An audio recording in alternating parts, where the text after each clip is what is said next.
અમે દાદરા નગર હવેલી પીપરિયા વિસ્તારના આંબેડકર નગરમાં અમે અમારી કોંગ્રેસ પાર્ટીની પૂરી ટીમ મુખ્ય કાર્યકર્તા પહોંચ્યા છે, જ્યાં પર આમાં કરીબ 10:30-11 વાગે પૂરી ટીમ પહોંચી હતી.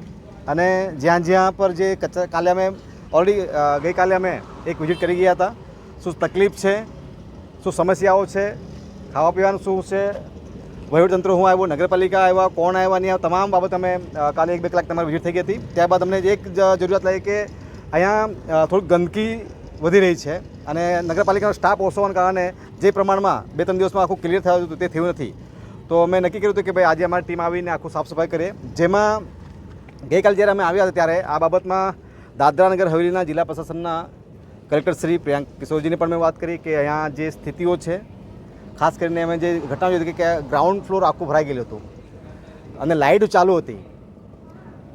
તો એક કે શંકા હતી કે કોઈ શોર્ટ સર્કિટ નહીં થાય અને કોઈને શોર્ટ નહીં લાગી જાય. તેની તત્કાલ મેં અમે પ્રિયાંક કિશોર સાથે ચર્ચા કરી અને ઇલેક્ટ્રિક ડિપાર્ટમેન્ટ તમે જાણ કરો અને એના પર થોડું જાણ તપાસ કરી લો કે કોઈને આમ તેમ કંઈક નુકસાન નહીં થઈ જાય, જાનહાની નુકસાન નહીં થાય તે વાત કરી હતી.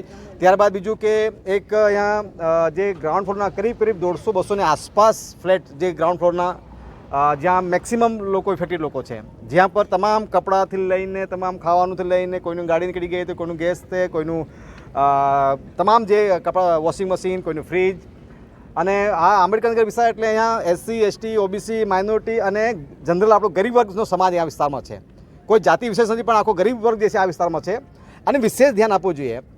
મને દુઃખ એ વાત નહીં થયું કે જ્યારે SC, ST કે OBC કે માઇનોરિટી કે ગરીબ જ્યારેની વાત આવતી હોય ત્યારે વહીવટતંત્ર એ એક બેદરકારી અને એક લાપરવાહી છે કે આ ખાડીના કિનારા પર સોસાયટી જે બનાવે છે એ બિલકુલ વહીવટતંત્રની બેદરકારી અને જે વિશેષમાં જે ગરીબ પ્રત્યેની એ લોકો જે માનસિકતા છે એ બતાવે છે. દાદરા નગર હવેલીમાં ઘણી જમીન છે, તો આટલી બધી જમીન છોડીને આ ખાડીના કિનારે જ્યારે 2003-4માં પણ આ વિસ્તાર ડૂબી ગયો હતો, ફરીથી નવી સોસાયટી બનાવવાની જરૂર શું હતી? તો કોઈ જગ્યા પર આ વિસ્તારમાં બેદરકારી, લાપરવાહી અને ગરીબ પ્રત્યેની લોકોની માનસિકતા બતાવે છે. સાથે જ આ વિસ્તારમાં વહીવટતંત્ર પોતાના લેવલે તમામ કોશિશ કરી રહ્યો છે અને હમણાં એ લોકોને ખાસ કરીને ખાવાની વિશેષ સમસ્યાઓ પણ છે, એ પણ ધ્યાનમાં આવી. તો હમણાં એવું રિપોર્ટ મળ્યો છે કે હવે કંઈક જે મિડ ડે મિલનું કંઈક જે છોકરાઓને બાળકો સ્કૂલમાં જે આ ખાવાનું આપે છે, ખીચડી કે કંઈક જે કંઈક પણ દાળ ભાત કે જે પણ એ કંઈક 12-1 વાગ્યાની આસપાસ આવે છે અને કંઈક ખાસ સાંજે આવે છે. પણ છેલ્લા 20, 21, 22 તારીખથી લગાતાર ખીચડી કેટલું ચાલશે? કેમ કે આ વિસ્તારમાં એ લોકો પાસે કંઈ જ નથી. જ્યારે અમે કાલે આખો દોરો કર્યો ત્યારે તો કોઈ પરિવારનો ખાવાના અને સુવાની પણ તકલીફ છે, ઓળવા માટે ચાદર નથી, કપડાં પહેરવા માટે કપડાં પણ નથી, એ પરિસ્થિતિઓ છે. આપના ચેનલના માધ્યમથી આજે હું એ જ એક સંદેશો અપાવું કે જેટલા પણ દાદરા નગર આ એક ઇન્ડસ્ટ્રીઝ વિસ્તાર એરિયાઓ છે, એટલીસ્ટ અગર એકવાર વહીવટતંત્ર ઇન્ડસ્ટ્રીઝ એસોસિએશનને કહી દે કે એક ઇન્ડસ્ટ્રીઝે દરરોજ આ વિસ્તારમાં જે પણ પીડિત લોકો છે એ લોકોને દરરોજનું સવાર સાંજનું 1 દિવસનું ખાવાનું, દાળ ભાત શાક જે બી કંઈક વ્યવસ્થાઓ જોઈએ 1 મહિના, 1-1.5-2 મહિના સુધી, જ્યાં સુધી એ લોકો એક પ્રોપર સિસ્ટમમાં નહીં આવી જાય, જ્યાં સુધી એ લોકોને સેટલ નહીં થાય ત્યાં સુધી એક કંપનીની જવાબદારી આપી દેવા જોઈએ. આ પીપરિયા આંબલી વિસ્તારમાં કરીબ 100-150 કંપનીઓ છે. તો અગર એક કંપની એક દિવસની જવાબદારી લે તો 150 દિવસ એમાં જ લોકોને ચાલી હશે.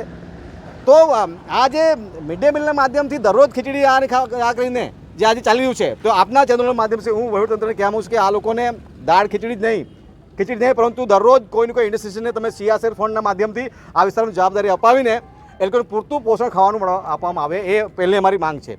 બીજી વસ્તુ છે કે અહીંયા સાફ સફાઈ માટે અમે આ જોયું કે બાબા સાહેબ આંબેડકરને બૌદ્ધ ભગવાનની મૂર્તિ આ 8-10 દિવસથી અહીંયા ગંદકી પડી રહેલી, આખું કિચડને. તો આટલા બધા અધિકારીઓ આવી ગયા, આટલા બધા નેતાઓ આવી ગયા, અલગ અલગ પાર્ટીનો આગેવાનો સઘળનો આવી ગયા, તો વીર પુરુષો ફક્ત એક દિવસ જય ભીમને એક દિવસ જ નારા લગાવીને આ પૂરું કરી નાખવાનું. આંબેડકર નગરમાં મને એ બી દુઃખ થાય કે આંબેડકર બાબા સાહેબનો આ ફોટો અહીં લગાવેલો છે.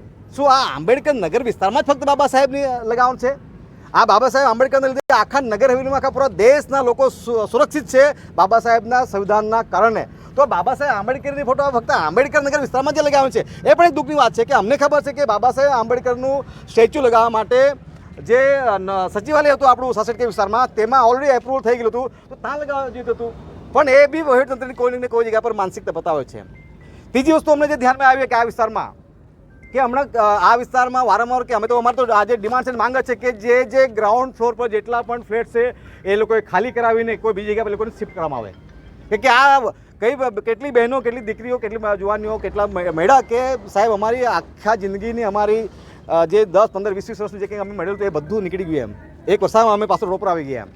તો હર વર્ષે આવી રીતે રિક્સમાં એ લોકો રહી રહ્યા છે. બીજી મને જે ખાસ એક જે ઘટના જોવા મળી કે આ અહીંયા નર્સિંગ કોલેજની હોસ્ટેલ દીકરીઓ માટે અહીંયા છે. હવે આ વિસ્તાર ઇન્ડસ્ટ્રીઝ વિસ્તાર આ એકદમ સેવાડાના કિનારા પર લાવીને અમારી જે દીકરીઓને તમે એવી જગ્યા પર હોસ્ટેલમાં લાવીને મૂકેલા. આ વિસ્તાર કેવો છે? હવે આખો ઇન્ડસ્ટ્રી વિસ્તાર છે. તમે આવી રીતે નર્સિંગ કોલેજના વિદ્યાર્થીઓને એવી રીતે તમે આંબેડકર નગર વિસ્તારમાં જે નવા ફ્લેટ બનેલ તેમાં લાવીને મૂકો કે તો વહીવટતંત્ર વાસ્તવમાં એ લોકોની જે બેદરકારી અને લાપરવાહી સામે આવી છે કે ભાઈ જ્યારે તમારી પાસે વ્યવસ્થા નહીં હોય તો પહેલાં જ તમે તોડી લેશું હોસ્ટેલ કેમ તોડી નાખી? એ લોકોને પહેલાં રહેવાની વ્યવસ્થા તમે પ્રોપર લેવા જોઈએ વસ્તુ. તો આ બી એક દુઃખની વાત છે કે આ વિસ્તારમાં દીકરીઓને આવી જગ્યા પર મૂકવામાં આવેલી વસ્તુ છે. તો વહીવટતંત્રએ આ બી ધ્યાનમાં લાવવું જોઈએ. બીજી અમારી વિશેષ માંગ આ વિસ્તારમાં છે કે હવે આ વિસ્તાર દર વખતે કે દાદરા નગર હવેલી વરસાદવાળો એરિયા છે અને આ ખાડીવાળો વિસ્તાર છે અને આ જે મેં આ નદી જોઈ, ખાડી જોઈએ, ખાડી આટલી બહુ મોટી નદી હતી, ખાડી હતી. હવે આ ખાડીને ખણકું જેવી ગયું છે. નદીઓના અતિક્રમણના ઇન્ડસ્ટ્રીઝ વિસ્તારમાં એ જબરજસ્તી ગેરકાનૂની રીતે કબજો કરીને મોટી મોટી દિવાલ બનાવીને જે કંઈક પાણી આવે ઠેલ લાગવાના કારણે આ વિસ્તારમાં 8-8, 10-10, 15-15 ફૂટ પાણી પહોંચી જાય વસ્તુ છે. અને ફક્ત આ જ ઇફેક્ટ નહીં, આ ફક્ત પરિવાર જ નહીં પણ ઘણી બધી ઇન્ડસ્ટ્રીઝમાં પણ પાણી ગયું છે. તો આ બધા વિસ્તારોમાં જોઈને મને એવું લાગે કે હવે વહીવટતંત્ર અને જે પણ સત્તામાં જે બી સાથીઓ છે આ વસ્તુ કે આ 1.5-2-3 મહિના માટે 6 મહિના માટે આ વિસ્તારને વિશેષ વહીવટતંત્રે ધ્યાનમાં લઈને જે કંઈક પણ સુવિધા હોય કોઈ અમે રાજનીતિ નથી કરવા માંગીએ અહીંયા વસ્તુ લઈને કે આ દુઃખનો સમયમાં છે. તમામ પાર્ટી પક્ષો કે તમામ NGO સંગઠન તમામ ખાસ કરીને વિશેષમાં 2,500-3,000 નાની મોટી ઇન્ડસ્ટ્રીઝ વસ્તુઓ છે. તંત્ર ઇન્ડસ્ટ્રી એસોસિએશનના અહીંયા એસોસિએશન છે, એનું ફેડરેશન છે. આ લોકોએ જવાબદારી લેવી જોઈએ. ફક્ત વહીવટતંત્રની જવાબદારી નથી. આ વિસ્તારમાં તમે જ્યારે લાખો કરોડ રૂપિયા કમાવી રહ્યા છો તો જ્યારે આવા સમયમાં કંઈક આફતના સમયમાં ઇન્ડસ્ટ્રી સામેથી આવીને મને અમે ચર્ચા વિચારણા કરી કે ભાઈ કોઈ ઇન્ડસ્ટ્રીવાળા આવે, કોઈ સેવાભાવી મોટા ઇન્ડસ્ટ્રીવાળા ઉદ્યોગવાળા આવ્યા કે તો કોઈ એવું કોઈ ઇન્ડસ્ટ્રીવાળા નથી આવતો. એક ઇન્ડસ્ટ્રી ખાલી ફક્ત જવાબદારી લે તો આ હમણાં આ પરિવાર 1,500-2,000 વિસ્તારનો પરિવાર છે. હમણાં ઇમિડિયેટલી આ બધું નિરાકરણ થઈ શકે. પણ કોઈને જગ્યા પર કોમ્યુનિકેશનનો અભાવ છે, કોર્ડિનેશનનો અભાવ છે. વહીવટતંત્ર અને એના જે આગેવાનો હોય યા જે પણ આ વિસ્તારના જે સત્તાપક્ષમાં જે સાથીઓ બેસેલા છે પ્રોપરલી કોર્ડિનેશન કરીને આ વિસ્તારમાં જે કંઈક પણ જે લોકોની માંગ છે, જે કંઈક જે લોકોની સમસ્યા છે એનું જલ્દથી જલ્દ નિરાકરણ કરવામાં આવે એવી અમારી માંગ છે.